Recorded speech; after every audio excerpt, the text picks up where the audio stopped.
देखु आज विजु जनता दलर एक प्रतिनिधि मंडली आम आसी निर्वाचन मुख्य निर्वाचन अधिकारी को देखा करूँ। आमर अभियोग थिला जे भटली निर्वाचन मंडली रे जी भारतीय जनता पार्टी प्रार्थी होती श्री इराशीष आचार्य तांकर अतीतर कार्यकलाप विषय राज्यवासी अवगत अच्छा सी किभली भाव हिंसाकांड भिआई अतीत से विषय कहीं अजना ना क्या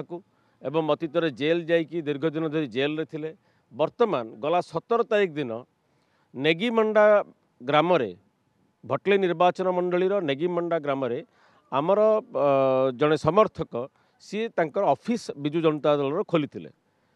श्री सानंद साहू ऑफिस खोलिला परे ये तांकर समर्थक मानू उस्कईकी तांकू भीषण भाव माड़ मारी एवं अपहरण कर नहीं जाइथिले।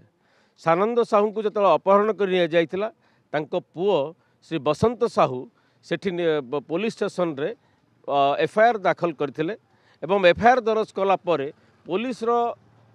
घटना को लेकिन सीरियसली अनुसंधान करिकी तांको गोटे जंगल रु उद्धार करथिले सानंद साहू को एवं तापरे देखिले जे सानंद साहू को जो भली भाबे ब्रुटाली अटैक करा जायछि तांकर मुह सब फुली जाइछि तांको प्रबल माड़ मारिचंती इराशीष आचार्य समर्थक माने तेणु ताको आनिकी चिकित्सा करा जाउछि एवं सी एभली भावे भयभीत करिचंती से ग्राम रे जेमिति विजु जनता दल को किए समर्थन करेनि से भाया थ्रेटन देइचंती। तेणु एटा होची डेमोक्रेटिक प्रोसेस रे गणतांत्रिक पद्धति रे निर्वाचन समय रे एभली हिंसाकांड भिआइबाकू विजु जनता दल दृढ़ निंदा करुची एवं आज आमे निर्वाचन मुख्य निर्वाचन अधिकारी को आमे अनुरोध करिचु जे एभली कार्यकलाप जी अतीत एभली हिंसाकांड भिआई वर्तमान हिंसाकांड आरंभ करिसंती। तेणु याकू जदि लगाम न लगा जाए याकू जदि निश्चित भाव निश्चित न करा जाए निर्वाचन कमिशन को तरफ